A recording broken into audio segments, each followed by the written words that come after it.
कैसे हो आप लोग। तो आज की क्लास में आप लोगों का स्वागत है और आज हम लोग स्टार्ट करने वाले प्रश्न संग्रह 1.4। इसके पहले 1.1, 1.2, 1.3 पूरा हो चुका है। साथ ही साथ 2-4 प्रमेय भी हुए हैं, तो उन प्रमेय को उन सारी वीडियोस को देख कर आइएगा, ठीक है। और आज देखने वाले 1.4। तो 1.4 बहुत ज्यादा आसान है। इसके लिए एक ही प्रमेय का इस्तेमाल करना है, त्रिभुज के क्षेत्रफल का अनुपात। त्रिभुज के क्षेत्रफल का अनुपात उनकी भुजाओं के वर्गों के अनुपात के बराबर होता है, ठीक है। तो पहला सवाल यहाँ पर लिखे, मतलब यहाँ पर टोटल 4 सवाल लिखे रखे मैंने, 1, 2, 3 और ये 4 सवाल लिखे रखा हुआ है। अब इन चारों सवाल को मुझे हल करना है, ठीक है। और बहुत आसान बहुत छोटे छोटे सवाल है। चलो आ जाइए, कर लेते इसको। क्या है पहला सवाल, दो समरूप त्रिभुज की संगत भुजाओं का अनुपात। दो समरूप त्रिभुज है, उनकी भुजाओं का अनुपात 3:5 दिया गया और वो तो उनके क्षेत्रफल का अनुपात ज्ञात करो। भुजाओं का अनुपात 3:5 है, तो क्षेत्रफल का अनुपात आपको ज्ञात करना बहुत आसान है। माना वे त्रिभुज एबीसी और पीक्यूआर है, ठीक है ना। दो त्रिभुज मान लेते एबीसी और पीक्यूआर। भुजाओं का अनुपात इसलिए बीसी अनुपाते, या बोल दीजिए आप AB अनुपाते PQ बराबर 3:5। तो यहां पर AB का मान लेते हैं 3x है, एक गुणांक लगा देंगे 3x, और PQ का मान लेते हैं 5x है, ठीक है। हाँ, अब प्रमेय लगा देते हैं त्रिभुज के, समरूप त्रिभुज के क्षेत्रफल का प्रमेय। एरिया ऑफ ट्रायंगल ABC बटे एरिया ऑफ ट्रायंगल PQR क्या होता है, AB का स्क्वायर बटे PQ का स्क्वायर। समरूप त्रिभुज के क्षेत्रफल का प्रमेय। समरूप त्रिभुज के क्षेत्रफल का प्रमेय, ठीक है ना। ये प्रमेय हमने देखा है, अगर नहीं देखा इसके पहले मैंने एक वीडियो बना कर रखी है, समरूप त्रिभुज के क्षेत्रफल का प्रमेय क्या होता है, वो आप लोग जाके देख लीजिए, आपको पूरा समझ में आ जाएगा। AB का मान कितना है, 3x का स्क्वायर बटे 5x का स्क्वायर। 3x का स्क्वायर कितना होगा, 9x स्क्वायर, और इधर हो जाएगा 25x स्क्वायर।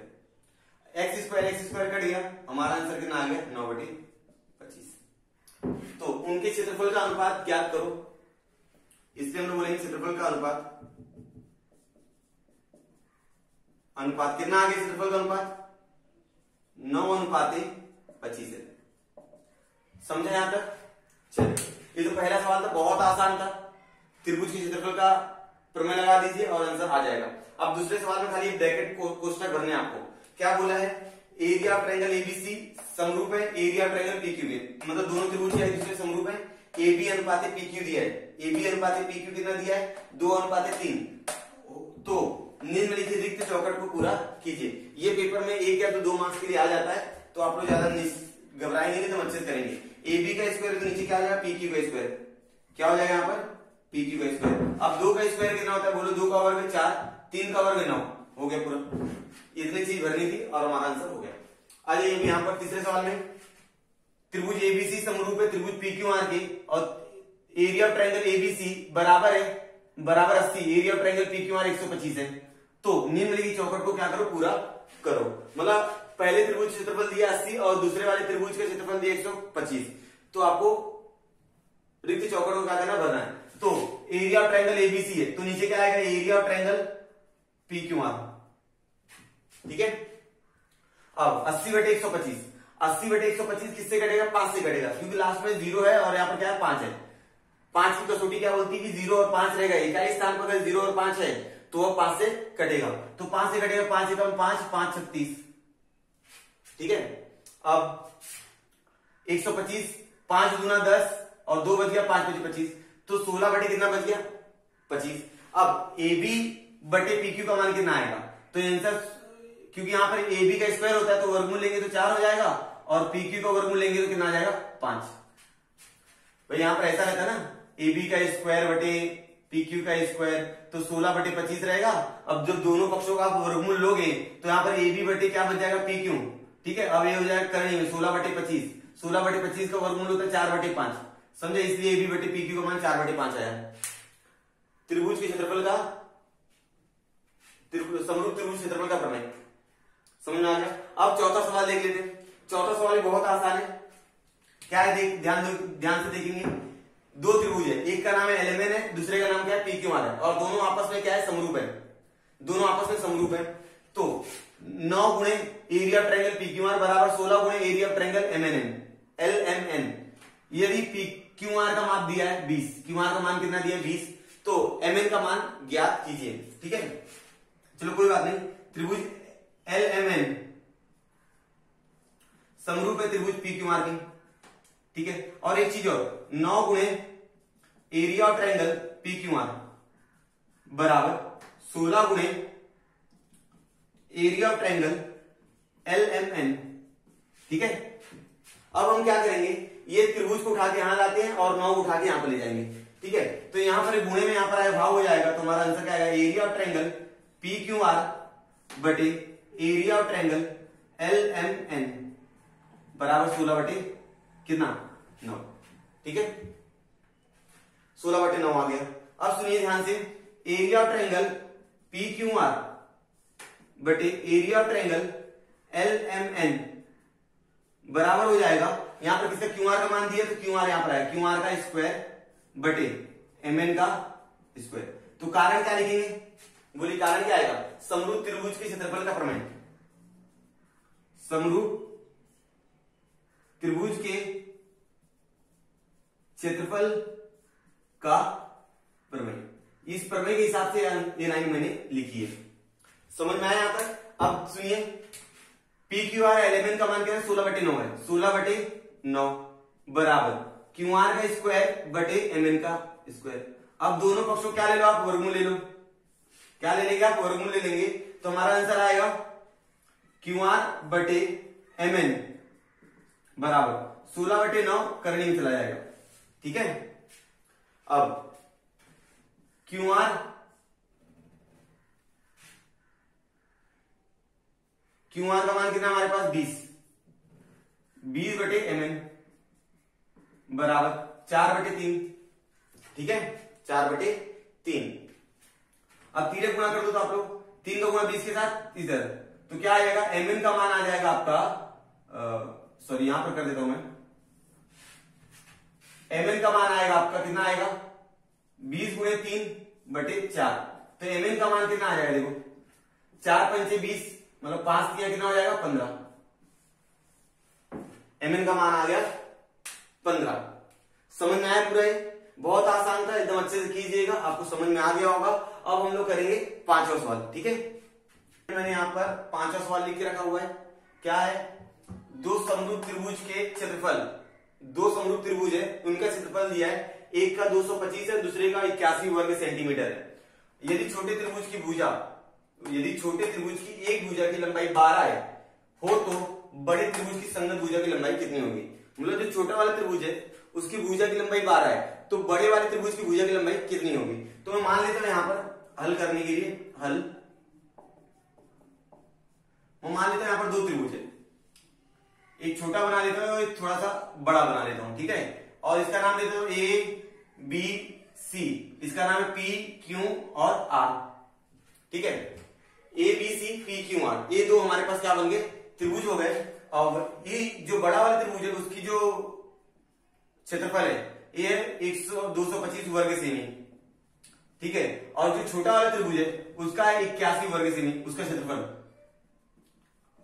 ठीक है, अब यहां पर बोला है छोटे त्रिभुज की एक भुजा की लंबाई 12 है, एक भुजा की लंबाई कितनी है 12 सेमी।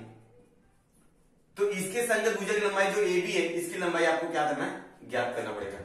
ठीक है, तो मैं मान लेता हूं त्रिभुज एबीसी और त्रिभुज पी क्यू आर है वो दोनों क्या है, समरूप है, और मानना ही पड़ेगा। क्या हो जाएगा, त्रिभुज ए बी सी समरूप त्रिभुज पी क्यू आर।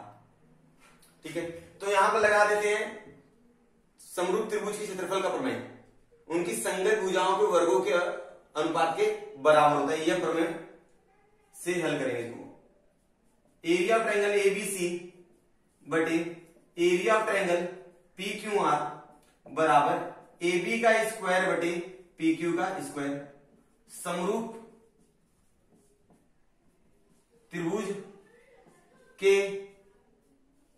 क्षेत्रफल का प्रमेय। ये कौन सा प्रमेय? समरूप त्रिभुज के क्षेत्रफल का क्या है? प्रमेय। समझ में आया होगा यहां तक? ठीक है। अब क्या करेंगे, मान के दीजिए जो बड़ा त्रिभुज है उसका है 125 और छोटे वाले की 81। ए बी का मान तो मालूम ही है और पी क्यू का मान कितना हमारे पास? 12 का वर्ग।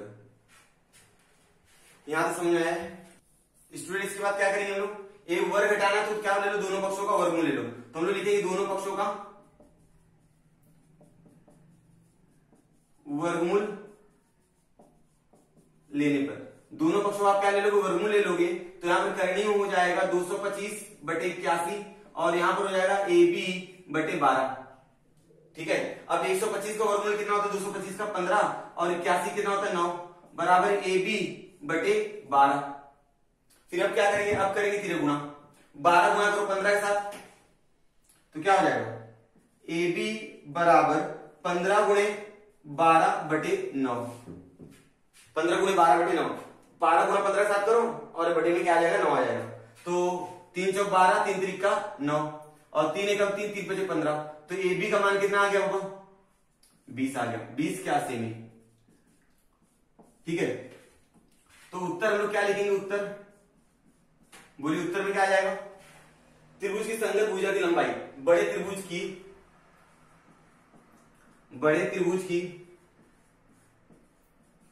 संगत भुजा की लंबाई 20 सेमी है। कितना है? 20 सेमी। यहां से समझ में आ गया। तो इस तरह से पांचवा सवाल हुआ। अब मैं करूंगा छठा सवाल। मैंने यहां पर छठा सवाल लिख के रखा हुआ है। अब छठे सवाल को हल करते हैं। इसके बाद एक सवाल बचेगा, सातवां सवाल। ठीक है। अब इसके पहले 5 सवाल हो चुके हैं तो पांचवा सवाल आपको समझ में आया है? हाँ। चलो आज पहले छठा सवाल करें, हल करते हैं। पहले सवाल को पढ़ लेता हूं मैं। जब भी सवाल हल करो गणित का तो सबसे पहले सवाल को एकदम अच्छे से पढ़ लो। सवाल पढ़ोगे नहीं तो आपका जवाब गलत आ जाएगा। क्या है? समबाहु त्रिभुज। समबाहु त्रिभुज मतलब इसकी तीनों भुजाएं क्या होती है? बराबर होती है। त्रिभुज की 3 भुजाएं होती हैं। तीनों भुजा जिस त्रिभुज में बराबर रहेंगी उनको क्या कहा जाएगा? समबाहु त्रिभुज कहा जाएगा। एबीसी और डीईएफ में एरिया ऑफ ट्रायंगल एबीसी अनुपाते एरिया ऑफ ट्रायंगल डीईएफ बराबर 1:2 दिया है। मतलब दोनों त्रिभुज का जो अनुपात है 1:2 दिया गया है।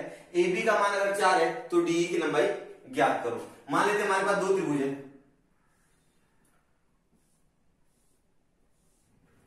इस त्रिभुज का नाम है ABC और इसका नाम है DEF।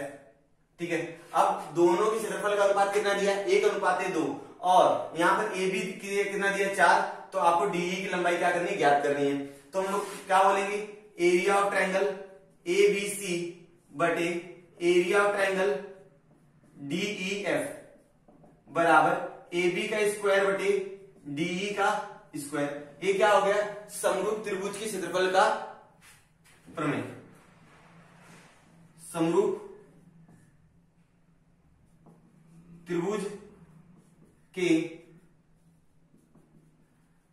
क्षेत्रफल का प्रमेय। ये प्रमेय से हमने सॉल्व किया। इस प्रमेय को मैंने एक वीडियो बना के मैंने रखा हुआ, वो जाके देख लेना आप लोग। तो ये दोनों का अनुपात कितना है? दोनों त्रिभुज का 1:2 कितना है? 2 है। और यहां पर AB का मान है 4 का स्क्वायर और यहां पर क्या है? DE का स्क्वायर। ठीक है स्टूडेंट। अब क्या करेंगे हम लोग? हाँ बोलिए, इसका स्क्वायर कर दो 1/2 बराबर 16/DE का स्क्वायर। ठीक है। अब तीनों गुणा कर लो आप लोग तो क्या आ जाएगा? DE का स्क्वायर बराबर 16 गुणे 2 कितना हो जाएगा? 32। 16 गुणे 2 32। ठीक है। तो DE का स्क्वायर बराबर हमारा आंसर आ जाएगा 32। तो अब वर्गमूल ले लोगे, दोनों पक्षों का वर्गमूल लेने पर तो करनी में चला जाएगा 32, क्योंकि DE का स्क्वायर हटाना है। ठीक है। उस वर्ग हटाना है तो वर्गमूल लेना पड़ेगा, तो वर्गमूल लेने 32 आ जाएगा। तो 16 दूना कितना हो जाएगा? 32, क्योंकि 32 का वर्गमूल नहीं है ना। तो जिस पद का वर्गमूल है, जिस संख्या का वर्गमूल नहीं होता है तो कोशिश कीजिए उनको 2 टुकड़ा करो और उसमें से जब 2 टुकड़ा करोगे तो किसी एक संख्या का वर्गमूल बाहर आना चाहिए। ठीक है ना। अभी जैसे 4 8 32, तो 4 8 32 ना तो 4 का वर्गमूल बाहर आना तो 8 का वर्गमूल बाहर आए, तो ये संख्या नहीं लेंगे। ठीक है ना। अब 16 दूना 32, तो 2 का तो वर्गमूल नहीं आ रहा है, लेकिन 16 का वर्गमूल 4 बाहर आएगा। तो DE का मान आ गया 4 करनी में 2, 4 करनी में 2, ये हमारा क्या उत्तर हो गया कि डी का मान 4 करनी में 2 आएगा। इस तरह हमारा छठा सवाल हो गया। अब बचा 7वां सवाल जिसके अंदर क्या है, कृति है, वो कृति में लिख लेता हूं, फिर उसको हम लोग हल करेंगे। स्टूडेंट्स अभी आखिरी सवाल बचा है। आखिरी सवाल क्या है, 7वां, कृति भरनी है, जैसे जैसे दिया है इसके अंदर खाली आपको संख्याएं भर देनी है एकदम ध्यान से। एक भी अगर आपने उल्टा सीधे संख्या भर दी कहीं पर भी तो पूरा आंसर क्या हो जाएगा, रॉन्ग हो जाएगा, तो उसको ध्यान से भरिएगा। क्या लिखा सवाल, आकृति में PQ समांतर DE है। देखो PQ समांतर DE, यहाँ पर आकृति PQ समांतर किसकी है, DE के, और एरिया ऑफ ट्रायंगल PQF, छोटा वाला त्रिभुज दिख रहा है ना अंदर, इसका कितना है 20 वर्ग इकाई है। कितना है 20 वर्ग इकाई, समझा। और PF जो है वो DP का डबल है। ये जो PF है ये DP का, PF जो है वो DP का डबल है, DP का डबल। अगर DP हमारा x है तो PF कितना रहेगा, 2x रहेगा, ठीक है। तो एरिया ऑफ ट्रायंगल PQF बराबर 20 वर्ग इकाई है। PF जो है वो 2DP है, मतलब DP का डबल है, DP का दुगना है। तो DP का अगर मान लो x है तो PF हो जाएगा 2x, क्योंकि PF जो है वो DP का 2 गुना है। तो DF, D से लेकर F कैसे बने, DP plus PF, DP plus PF, DP plus PF। अब DP का मान कितना मैंने माना x, और PF का मान 2x, तो x प्लस 2x कितना हो गया, 3x हो गया, ठीक है। यहां तक समझ में आया यहां तक। चलिए अब FDE, FPQ, तो यहां पर संगत कोण लेने की बात कर रहा है। FDE यहां पर है FDE, तो FPQ हो जाएगा यहां पर FPQ, ठीक है, संगत कोण हो जाएगा ना FDE, तो FPQ हो जाएगा, ठीक है। अब अगला FED, FED, इसकी संगत कोण कहां रहेगा, इसका संगत कोण रहेगा यहां पर FQP, क्या हो जाएगा बोलिए, FQP, ये हमारा बॉक्स में संगत कोण, ठीक है। ये दोनों कोण क्या हो गए, संगत कोण हो गए, इसलिए कोण कोण कसौटी से FDE और FPQ दोनों क्या हो गए, समरूप हो गए। को कसौटी से FDE और FPQ दोनों कोण कोण कसौटी से समरूप हो गए हैं। अब समरूप त्रिभुज की संगत भुजाएं, या तो समरूप त्रिभुज की भुजाओं वर्गों के योगफल के अनुपात के बराबर होता है, ये प्रमेय हमने देखा हुआ है। तो FDE बराबर FPQ, तो FDE 3 किसका मान है, 3 किसका, DF का, ठीक है। नहीं सॉरी,